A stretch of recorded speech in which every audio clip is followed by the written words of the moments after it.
debido a los riesgos.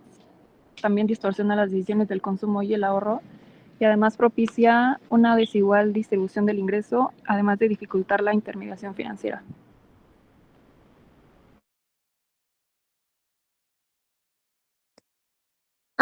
Para entender el impacto financiero de la inflación médica, es importante analizar el comportamiento de gastos promedios de siniestralidad de los seguros de gastos médicos, porque nos muestra cuánto cuesta en promedio cada reclamo que las aseguradoras pagan. Como podemos ver en la gráfica, el gasto promedio de siniestralidad ha mostrado un incremento constante y en algunos periodos bastante acelerado.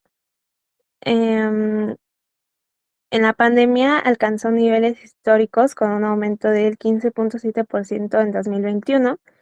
Em, Esto debido a varios factores clave, como por ejemplo la pandemia, que no solo trajo aumentos de contagios y decesos, sino que también generó una saturación de los servicios de salud públicos, provocando que un mayor número de personas buscara atención en el sector privado y aumentando la demanda, por ende los precios de los servicios. Además, el costo de atención hospitalaria para casos graves de COVID fue considerablemente elevado, con un costo promedio de más de $500,000 por caso al cierre de 2021. Este tipo de eventos masivos tiene un impacto directo en la siniestralidad, llevándola a niveles que no se habían visto antes en el sector. Esta tendencia en el gasto por siniestros en la materialización del riesgo de la inflación médica, para nosotros como actuarios es una señal de que las primas deben ser suficientes para cubrir no solo los costos actuales, sino también esta dinámica de crecimiento para garantizar que las aseguradoras mantengan su solvencia y puedan seguir ofreciendo protección a las aseguradoras de manera sostenible. Y como vemos en la tabla, la inflación anual, en 2024, subió bastante, en el INPC general un 4.4%, en medicamentos dermatológicos un 9.9%, en medicamentos para la diabetes 7.7%, en los antibióticos 7.56%, en hospitalización general 7.07% y en consultas médicas 5.14%.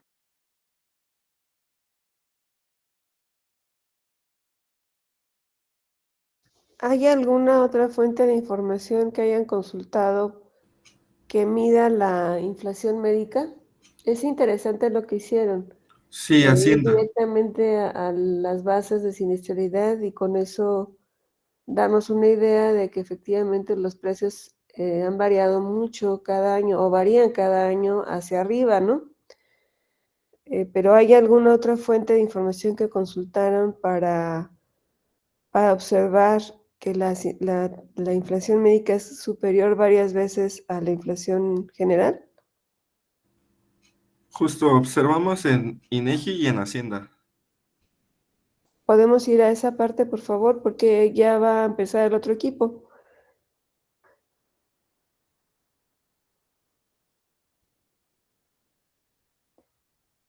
No está. En Hacienda, ¿qué fue lo que buscaron? En Hacienda, sobre todo, vimos que un poco venía más de lo mismo sobre el costo de la siniestralidad en gastos médicos y en salud, además de Ok. ciertas definiciones sobre los costos medios.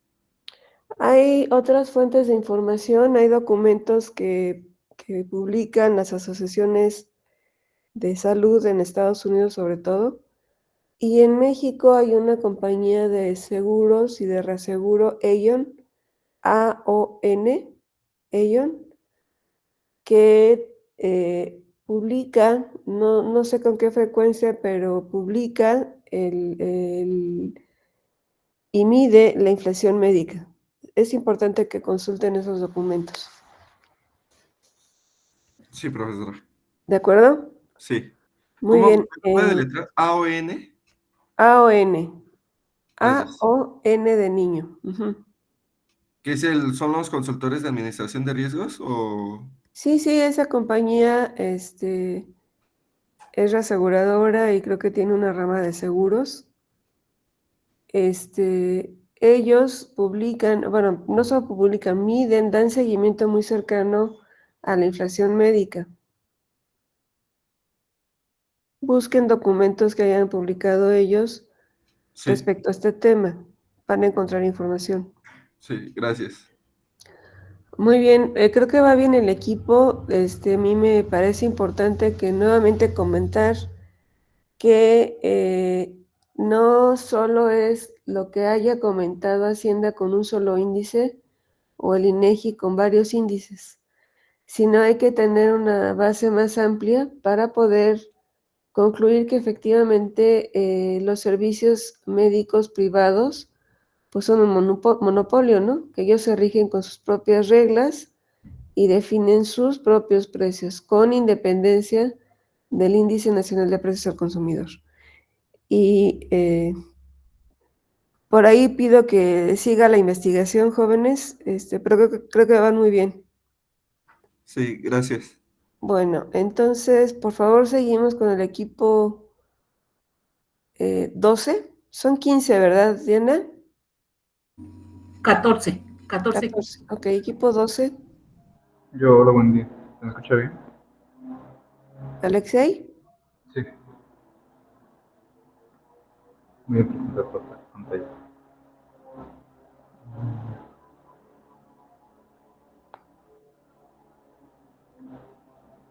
A ver.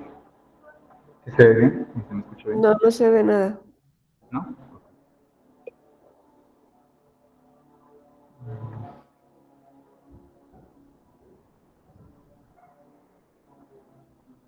Ok. Creo que ya. Bien. Gracias. Bueno, este equipo va a estar desarrollando el supuesto de tipo de cambio y su uso en la definición de la prima de riesgo y prima de tarifa. Además, estamos en un seguro de gastos médicos mayores colectivos.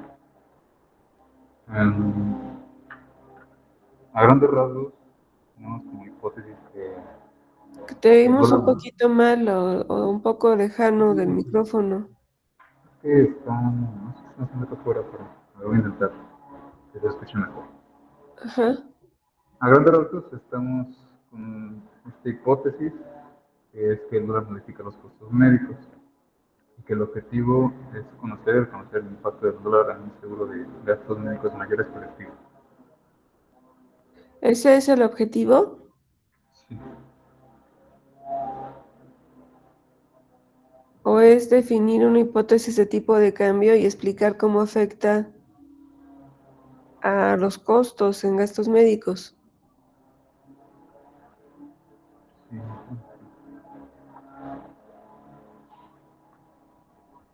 Vamos a recordar rápidamente lo que es suficiencia, porque es lo que va a estar constantemente apareciendo. Básicamente es que el costo de todos los siniestros se cubre por completo, también cubre los gastos y margen de utilidad. Además, hay estabilidad en la solvencia, que recordemos que la solvencia es que la aseguradora es capaz de cumplir con sus obligaciones financieras, o bien que es lo que te pueden responder como aseguradora. Un ejemplo de este producto eh, de seguro de gastos médicos mayores colectivos es que tenga cobertura internacional y una vigencia anual. Está dirigido principalmente para empresas, gobiernos e instituciones educativas. La vigencia anual es porque la Comisión Nacional de Seguros y Fianzas y la Ley de Instituciones de Seguros y Fianzas solicitan que la aseguradora identifique si las reservas y primas son suficientes. En este producto no se cubren enfermedades que no se registraron al contratar la póliza. Con esto hay una decisión de los asegurados en la que se plantean si seguir con este producto o se considera una póliza diferente. En esta consideración está la frecuencia y severidad de los siniestros año con año. Además, consideran la variación que sufren los precios de los productos contratados, que son los servicios médicos. Debe de haber una justificación actuarial, que son los encargados de revisar el supuesto de tipo de cambio. En estos están las áreas técnicas y financieras de las aseguradoras, que lo que hacen es un cálculo de primas con supuestos suficientes y desarrollan métodos de control respecto a cambios en las reservas con tarifas competitivas. Dentro están las comisiones de riesgo que aprueban la calificación. La calificación es definir la prima de seguro en este contexto, bueno, un precio suficiente. También está la Comisión Nacional de Seguros y Fianzas y la Secretaría de Hacienda y Crédito Público, que son los reguladores externos que supervisan la suficiencia de las primas. Y como normativa está el Colegio Nacional de Actuarios, con estándares de práctica actuarial, y la NIIF 17 o la IFR 17, que mide los seguros con flujo de efectivo. Esto es una claridad en los ingresos y gastos, evaluación de primas y resultados financieros. Pero bueno, lo que queremos es la prima de riesgo y de tarifa. Vamos a hacer un pequeño recordatorio. La prima de riesgo es la que cubre los costos esperados de los siniestros, mientras que la de tarifa es simplemente la prima de riesgo más los gastos. Si no se toma en cuenta el tipo de cambio, los cambios en el dólar en cuanto a la prima de riesgo, los cambios del dólar que no se agregan al modelo provocan una insuficiencia. En la prima de tarifa, si no se toma en cuenta el tipo de cambio, altera la relación entre las aseguradoras porque hay contratos que son cotizados en dólares. Y bueno, aquí están las expresiones de la prima de riesgo y la prima de tarifa. Como podemos ver, la prima de riesgo es una suma total de todos los siniestros de todos los tipos de siniestro J. En esta expresión, está la frecuencia esperada del siniestro J, que podría ser la hospitalización o la medicina. Y por otra parte está la severidad esperada en pesos total, que esta tiene su propia expresión, que sería una suma de la severidad esperada en pesos, más la severidad esperada en dólares, por un tipo de cambio esperado por una alfa J. Este tipo de cambio esperado es con el que se trabaja, ya sea peso o dólar, es el promedio histórico con inflación y proyección, mientras que alfa J es una proporción del siniestro respecto al dólar. Se define como el costo en el dólar del siniestro J entre el costo total del siniestro J.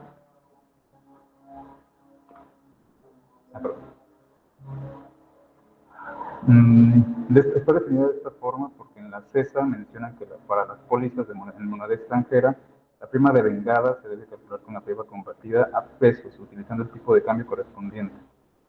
Además, es la CESA y la Ley de Instituciones de Seguros y Fianzas que nos dice que los reportes de cálculo se deben expresar en pesos. Sería expresada como suma de costos totales en pesos y los costos en dólares multiplicados por el tipo de cambio esperado. Por último está la prima de tarifa. Como ya dijimos, es la prima de riesgo más el seguro sobre 1 menos alfa menos beta menos gamma. Alfa, gastos de adquisición, beta, gastos de administración y gamma, margen de utilidad. Todos ellos como proporción de tarifa. Por último, esto está regulado y tiene la normativa de la Ley de Instituciones de Seguros y Fianzas, la Circular Voluntaria de Seguros y Fianzas. Da la obligación de considerar el tipo de cambio en la suficiencia de primas. También está la CESA, que ha indicado que el costo médico crece más que la inflación, es decir, el precio del costo médico resulta mayor que la inflación. Y por último, las primas, siniestros y reservas. Al trabajar con un seguro de gastos médicos mayores colectivo, se debe considerar el tipo de cambio con el objetivo de que las primas sean sucedidas. Por el momento, esto es lo que llevamos. Van bien.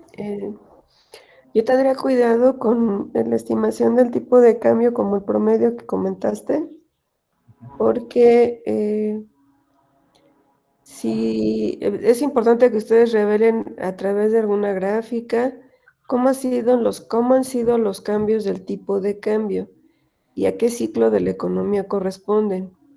Entonces, si tú sacas un promedio histórico o con una historia reciente, vas a capturar algo del costo medio, del tipo de cambio. Pero si amplías la serie de datos, ese tipo de cambio pues, se te va a mover hacia abajo. Si lo amplías un poco más, es posible que suba.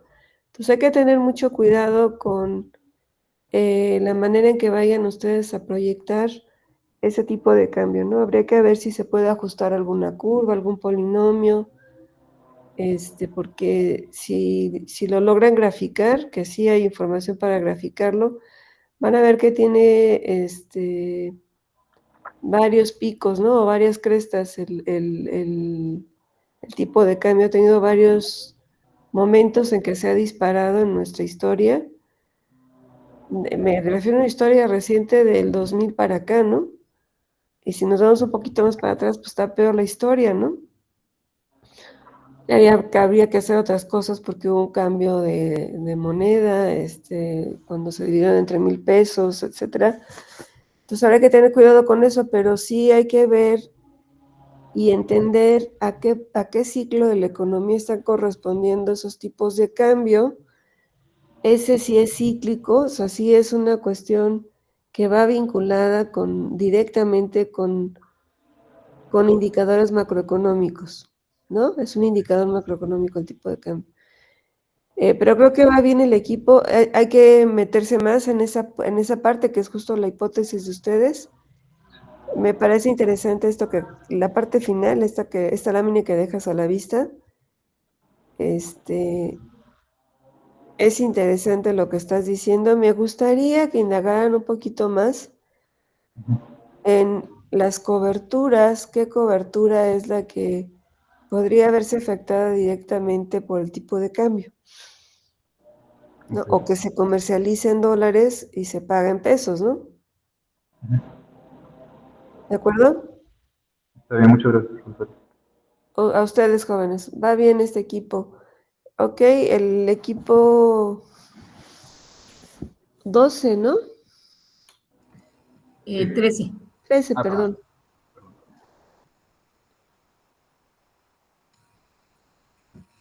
perdón. Ángel Emanuel, Bernardo, Carla, Naum, ¿andan por ahí?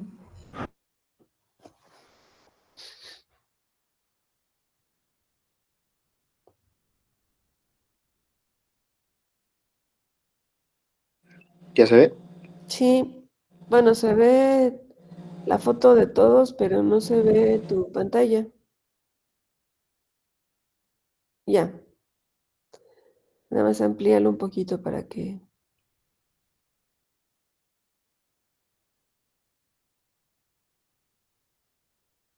Muy bien.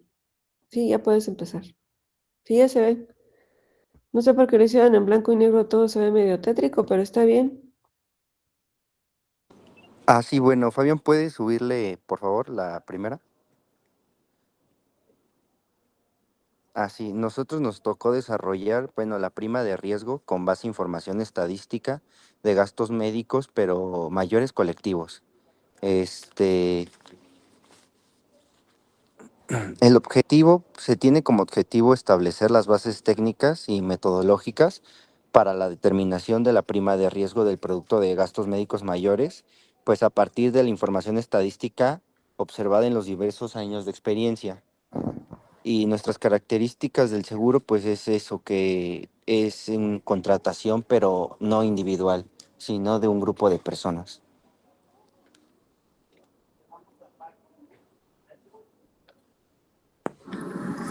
En lo respectivo en cuanto al marco legal y regulatorio en los gastos médicos mayores colectivos, tenemos tres instituciones.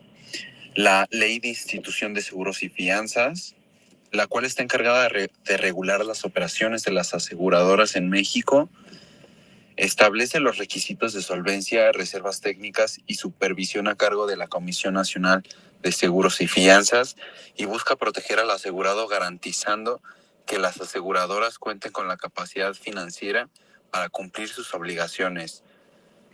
Luego encontramos la Ley sobre el Contrato de Seguros, la cual define la relación jurídica entre el asegurado y la aseguradora, señala los derechos y obligaciones de ambas partes, es decir, pago de primas, cobertura de riesgos, indemnizaciones, periodos de espera, exclusiones y causas de nulidad.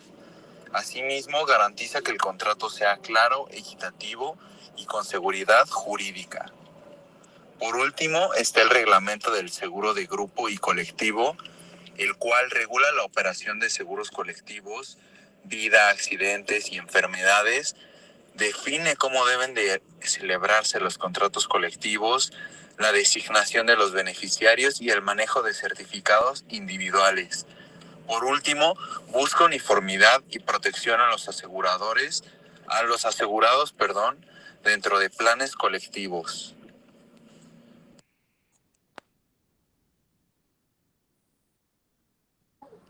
Bueno, una de las información que nosotros encontramos fue las pirámides poblacional de gastos médicos de edad y sexo en el año 2021, donde podemos observar que la mayoría de gastos médicos fue por parte del género masculino mayormente del género femenino mayormente que del masculino, ya que del masculino solo hubo 4.9 millones de certificados de gastos médicos colectivos a comparación del femenino que fueron del 8.8 millones.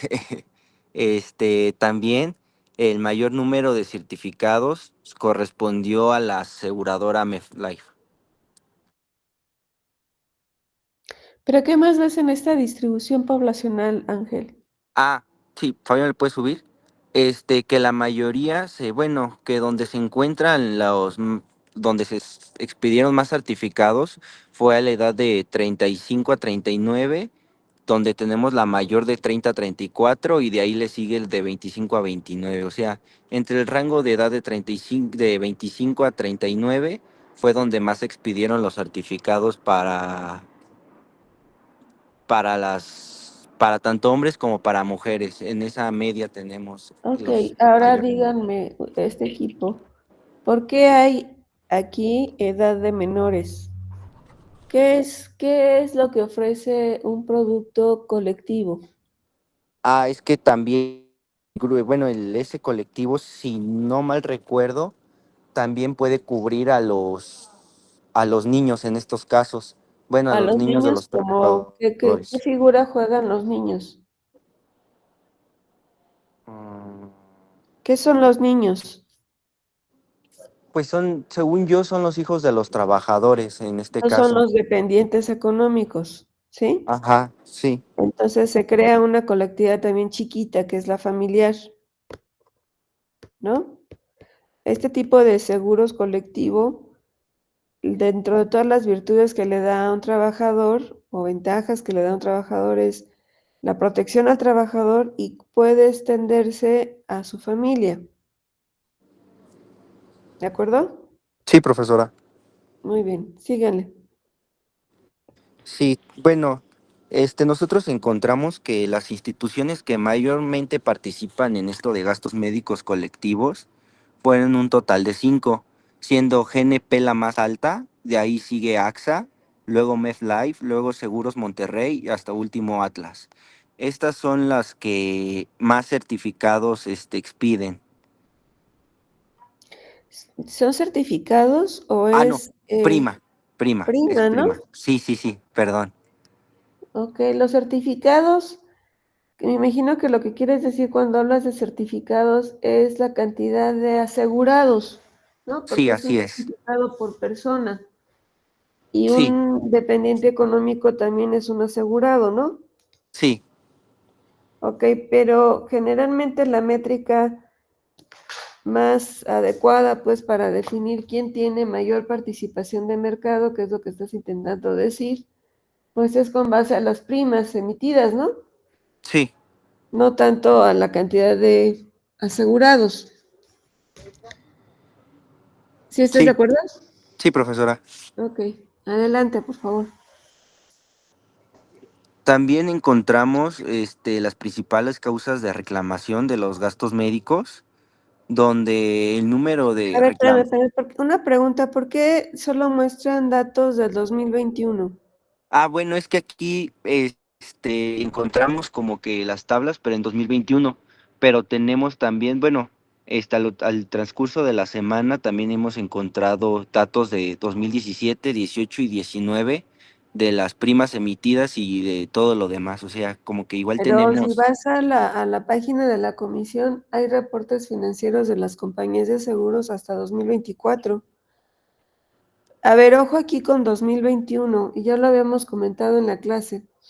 En 2020 se registra la pandemia, pero hay muchos gastos que se originaron, gastos médicos sobre todo, para estas personas que tuvieron la mala suerte de contagiarse de COVID y de ser reportados en una fecha posterior. Entonces, muy probablemente 2021 tiene una carga o una sobrecarga de reclamos que son reclamos atrasados, es decir, que se originaron en 2020, pero se están conociendo hasta 2021, son IBNRs. Entonces hay que tener cuidado con 2020 y 2021, por favor. No lo usen como el pivote, o sea, no lo usen como la base o el punto de referencia porque trae este sesgo muy fuerte de la pandemia. Los gastos, como ya otro equipo los comentó, se fueron hacia el cielo, ¿no? Y no todos correspondían a los gastos que estaba incurriendo la aseguradora en ese periodo, sino eran gastos atrasados, ¿no? Sí, profesor, está bien. Ok. Pero a ver, sigue, explica tu lámina, por favor. Ah, ok. Bueno, encontramos que el mayor número de reclamaciones se debió a las enfermedades, bueno, en primer lugar, enfermedades del sistema digestivo, después tumores, después traumatismos, enfermedades del sistema osteomuscular, enfermedades del sistema circulatorio y enfermedades del sistema genitourinario, enfermedades endocrinas, enfermedades del sistema respiratorio, también del COVID-19, como usted había comentado, y también factores que influyen en el estado de salud y contacto con los servicios de salud. Ok. Hay mucha más información sobre la distribución de los reclamos, que no solo son las CESAS. Hay información en el sector salud que valdría la pena que revisara no solo este equipo, sino todos. Hay estadísticas en el sector salud que te dicen el número de días que permanece hospitalizada una persona en las entidades federativas. Hay mucha información del sector salud. Aquí en el sector salud también habla sobre los padecimientos más frecuentes, incluso en las edades y género, donde se han presentado más. Y eliminando 2020 y 2021 podemos ver que hay unas enfermedades crónicas, como son las que tienen que ver con el corazón, ¿no? Por ejemplo. ¿De acuerdo? Sí, Y profesora. continúa, por favor.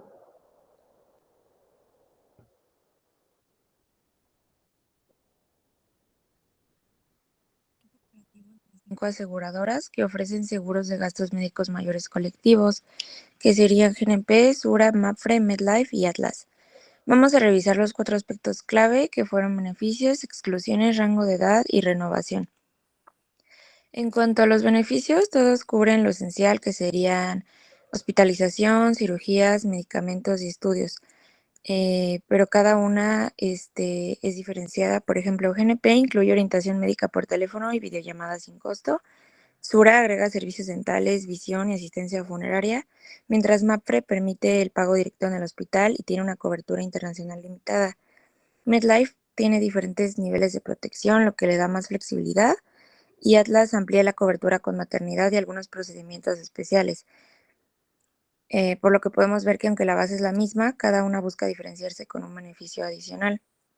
En la parte de las exclusiones, todas son muy similares porque no cubren persistencias no declaradas, procedimientos estéticos ni tratamientos experimentales. Sin embargo, Sura es un poco más estricta, ya que también excluye suicidio y actos delictivos.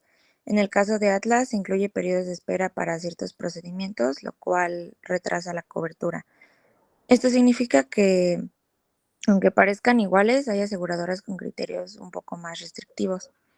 En cuanto al rango de edad, hay diferencias importantes porque GNP y MedLife permiten contratar hasta los 69 años, mientras que Sura y Atlas lo limitan a 65.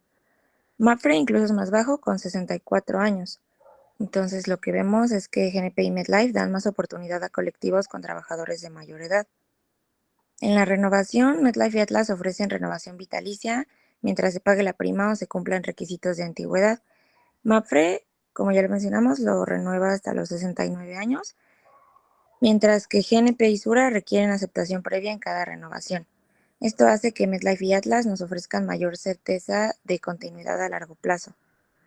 En conclusión, todos nos ofrecen la misma base de protección, pero la elección depende de lo que busquemos. Si buscamos, por ejemplo, simplicidad, podremos elegir GNP, mientras que si queremos visión y dental, sería Sura.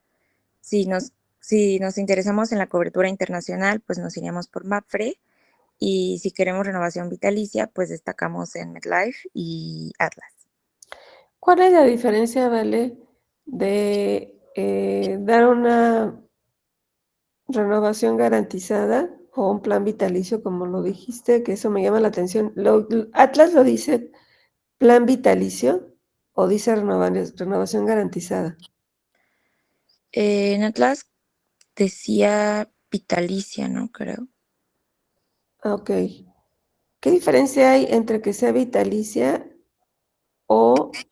y la restricción que pone GNP en la renovación? En la vitalicia, creo que renovas la póliza cada año mientras se pague la prima, ¿no? Y la renovación normal puedes cancelarla al término del año, ¿no? Algo así. ¿Quién la puede cancelar? La aseguradora, ¿Por qué la puede cancelar? pues porque tu contrato fue una renovación como normal, ¿no? ¿Pero por qué te puede cancelar el seguro la aseguradora? ¿Por qué no te da el chance de renovar? Ah, ¿porque no pagaste? ¿Solo porque no pagaste? Y sí, ¿no? ¿Mande? Según yo sí. Ok. ¿Alguien más tiene otra idea?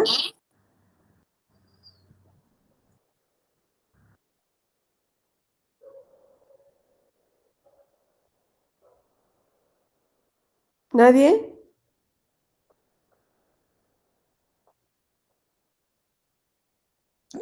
A ver, ojo aquí. Fíjense que desde hace mucho tiempo en los seguros de gastos médicos se ha planteado la idea de verlos como un seguro de largo plazo.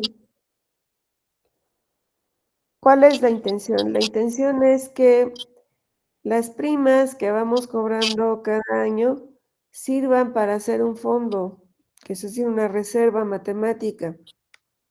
Y esa reserva sea el soporte para poder proteger, seguir dándole protección a la persona en el largo plazo y no dar incrementos tan importantes como ocurren actualmente, ¿no? Si ustedes ven una póliza de gastos médicos, colectivo o individual, van a ver que primero lo tasan de manera quinquenal y los incrementos que se van dando en cada quinquenio, conforme la edad va avanzando, son muy altos.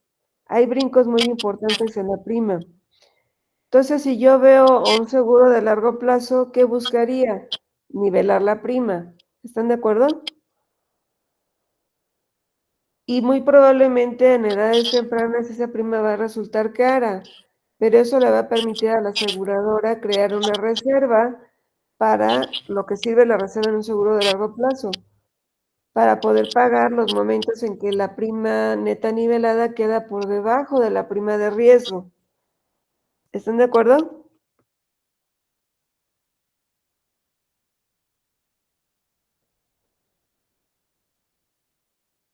¿Sí o no? Oye, a ver, aquí este equipo está tocando temas que no habían tocado los otros equipos, aunque su tema es de datos históricos, que no han hablado mucho de esos datos históricos, Hace falta aterrizar ahí en los datos históricos, quiénes son los datos históricos, qué periodos están considerando como válidos. Solo les pido que excluyan 2020 y 2021 de sus análisis. Y hagan esta consideración que está haciendo este equipo. Este equipo está planteando un tema que nadie ha abordado. Una cosa es renovar de manera garantizada y otra cosa es protección vitalicia. ¿Sí? Efectivamente, cada año tienes que pagar tu prima para que tengas una protección vitalicia, pero incluso podrías planearlo o plantearlo como ocurre en los seguros de vida a largo plazo, con pagos limitados, ¿no? El problema no está en la cantidad de pagos, el problema está en la constitución de la reserva. En un seguro de corto plazo, la reserva generalmente llega a ser como el 50% de la prima emitida, ¿no? Que es el devengo natural de la prima en el año, ¿no? Si lo devengáramos de manera lineal. Entonces esa reserva pues puede ser insuficiente o puede quedar sobrada porque en ese año nadie se enfermó, nadie generó gastos. Pero el siguiente año puede ser que ocurran gastos diferentes y entonces necesites dinero, pero como no tienes una reserva, porque el siguiente año empiezas en ceros, la vas a tener que constituir con las nuevas primas. Mientras que si ves un seguro de vida de un seguro de gastos médicos largo plazo, ese fondo se va quedando, no se elimina, es acumulativo. Y ya que este equipo tocó este problema, entonces les pido que lo aborden completamente, es decir, no solamente calculen la prima de riesgo por edad y género con datos históricos de la compañía, sino que también analicen este problema que pusieron ahorita en la mesa. ¿Qué diferencia hay en un seguro de corto plazo y un seguro de largo plazo en gastos médicos colectivos? ¿O cuál sería su propuesta? ¿De acuerdo?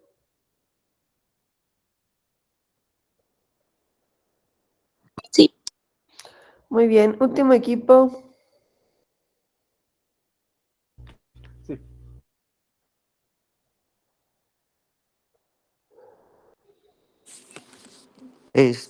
Bueno, Estar cerca de Ángela Aguilar. Ay, perdón. ajá, Sí, ¿qué no. equipo es ustedes? ¿Qué van a Eh, presentar? ¿Cuál es su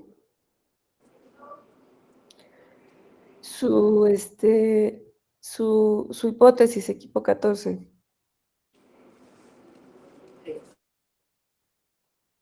Sí, mire, somos el equipo 14 y nuestra hipótesis es la prima de riesgo por nivel hospitalario para todos los gastos. Ok.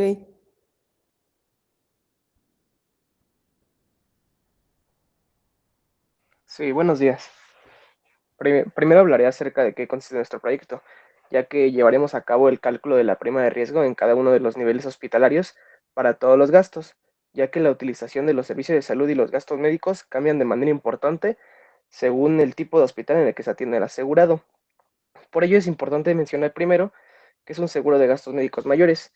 Es un instrumento diseñado para cubrir diversos servicios relacionados con una atención de salud, la cual puede ser el resultado de enfermedades graves o algún accidente. Y bien, estas enfermedades y accidentes las podemos clasificar de acuerdo al nivel hospitalario donde sean atendidas. Por ello, a continuación, mi compañero Samuel les hablará de cómo se compone cada uno de ellos. Bueno, el sistema de salud organiza sus servicios en distintos niveles para atender desde los problemas más comunes hasta enfermedades más complejas. El primer nivel es el más cercano a la población, donde se atienden problemas más comunes y se da también la prevención. Aquí encontramos centros de salud, clínicas familiares del IMSS o del ISSSTE y consultorios donde se dan vacunas, controles de embarazo, cheques generales y y se atienden enfermedades poco comunes. En el segundo nivel ya se tienen hospitales grandes y atención de especialidades básicas. Aquí están hospitales generales, estatales o regionales, con servicios como de pediatría o de ginecología o medicina interna, También se hacen cirugías de mediana complejidad y estudios más avanzados. Y por último, el tercer nivel es la alta especialidad, donde se atienden los casos más graves y complejos. Aquí están los hospitales de alta especialidad y los institutos nacionales de salud, como el Instituto Nacional de Cardiología o el Hospital General de México. Aquí se pueden hacer trasplantes, neurocirugías y tratamientos de cáncer. Para obtener esta información, nos basamos en el diario oficial de la Federación, el cual esta tabla contiene los costos unitarios por nivel de atención actualizados del año 2025. Como podemos ver, aquí hay las consultas familiares, como lo comentó mi compañero Samuel, básicamente el primer acercamiento de la población hacia un consultorio o hacia una atención médica. Como podemos ver que son antes mencionadas las consultas dentales, la consulta médica familiar y eso sería del primer nivel. El segundo nivel podemos ver que aumenta la cantidad de atención o lo que se puede recibir nuestro usuario, como lo son el estudio de medicina nuclear, los estudios en general. Y para el nivel 3 ya aumenta todavía más y podemos ver que ya hay, como lo había mencionado nuestro compañero, quimioterapias y también, bueno, un día paciente con ventilación mecánica. Al haber obtenido ya esta información y al saber cuáles son los niveles de nivel de atención, nos apoyamos con la César, con la información estadística del seguro de salud y aplicamos un filtro por nivel de hospitalización. Aquí tenemos una pequeña imagen de uno de nuestros niveles, ese sería el nivel 1 del estudio de gabinete y por el momento es todo lo que tenemos. ¿Es todo lo que llevan? Sí, pero ahí tenemos una duda, profesora. A la hora de la filtración, nos encontramos justo en la publicación del Diario Oficial de la Federación que cataloga las hospitalizaciones tanto en segundo nivel como en tercer nivel, pero en la información de la CESA no viene especificado a qué tipo, a qué nivel pertenece la hospitalización, o sea, solamente viene el concepto de hospitalización y la causa por la cual el paciente fue hospitalizado. Entonces ahí tenemos la duda de cómo tomar esa clasificación, si dividirlo, tomar la mitad, mandarlo a nivel 2 y la mitad mandarlo a nivel 3, o qué hacer, porque la verdad ponernos a revisar concepto por concepto de cuál es la causa de hospitalización para decidir si se va a nivel 2 o nivel 3, pues son muchísimos datos, son como 200,000 tipos de 200,000 conceptos de hospitalización y sería bastante tardado. Y también tenemos otra duda, porque en la información de la CESA, para un solo año, en particular para el 2024, tenemos aproximadamente 760,000 datos, si no es que un poquito más. Entonces también queríamos preguntarle si con las estadísticas de un solo año no sería suficiente para calcular la prima de riesgo o quiere que usemos más años. No, a ver, el nivel hospitalario te está diciendo ya algo muy importante, ¿no? Que hay costos diferentes por nivel de los hospitales, ¿no? Por cada nivel de los hospitales. Entonces, no, la CESA no te va a servir, o sea, la CESA no te va a decir a qué nivel hospitalario acudió cada persona, no lo dice. Pero la idea es que ustedes calculen un factor por nivel hospitalario. Es decir, ¿cuál es el factor que va a recargar mi prima de tarifa de acuerdo al nivel hospitalario? ¿Me explico? Oye, por ejemplo, si el nivel hospitalario es el más bajo, a lo mejor el factor con el que yo recargue a mi prima de tarifa va a ser con 0.5. Si el nivel hospitalario es medio, va a ser con 0.9. Y si el nivel hospitalario es alto, voy a recargarlo con 1.3. Ok, esos son los factores que yo propongo para que se apliquen a la prima de tarifa. ¿De acuerdo? Sí, de Entonces, acuerdo. el objetivo de ustedes es calcular esos factores, proponer esos factores que van a afectar directamente a la prima de tarifa. Porque este costo sí es diferenciado, perfectamente diferenciado. Aunque ustedes pueden decir, oye, pero está implícito en las reclamaciones. Sí, sí está implícito, pero yo en las reclamaciones tengo una mezcla en la que no puedo distinguir y no podría distinguir de dónde provienen, ¿no?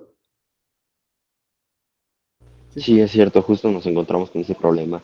Pero una duda, profesor, ahí sí estamos un poquito perdidos porque también se nos ocurrió la idea de los factores, pero no vemos de dónde sacar información para poder calcular esos factores o cómo aproximarlos. Pues aquí tienes un costo unitario.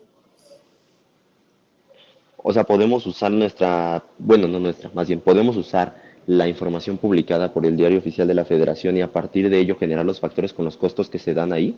Sí, porque esa es una base de información pública, válida. Ahora, ¿qué es lo que yo también incorporaría? Además de saber cuánto cuesta, porque aquí sí me dice cuánto cuestan los padecimientos, aunque sea el mismo, cuesta diferente por nivel hospitalario, ¿no? ¿Sí estás de Sí, acuerdo? sí, estoy de acuerdo. Entonces, lo que yo podría hacer es, oye, si la población se estratifica en 3 niveles, es decir, mi población objetivo está en el nivel AB, en el nivel C, C+, y en el nivel C-, ¿podría yo asociar esos niveles al nivel hospitalario? Sí, sí podría, ¿no? Tiene que ver con el poder adquisitivo. El C-, ¿a qué tipo de hospital iría? A hospitales de primer nivel. Ajá, y el AB a los más caros, ¿no? Ah, Sí, entonces esa fuente de información me puede ayudar a generar esos factores. Sí. Oye, y en las CESAS tengo la entidad federativa.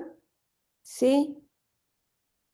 Podría calcular costos, frecuencias y severidades por entidad federativa de más de un año. Sí. Ah, entonces podría asociar la entidad federativa y podría asociar el nivel socioeconómico al hospital y además el costo que tengo unitario por hospital. Sí. ¿Ya me siguieron? sí, sí, le voy entendiendo. Ok. Pues entonces nos vemos el lunes. ¿Sales? Sí, de acuerdo, gracias. Gracias, A profesor. ustedes. Nos vemos el lunes. Bye.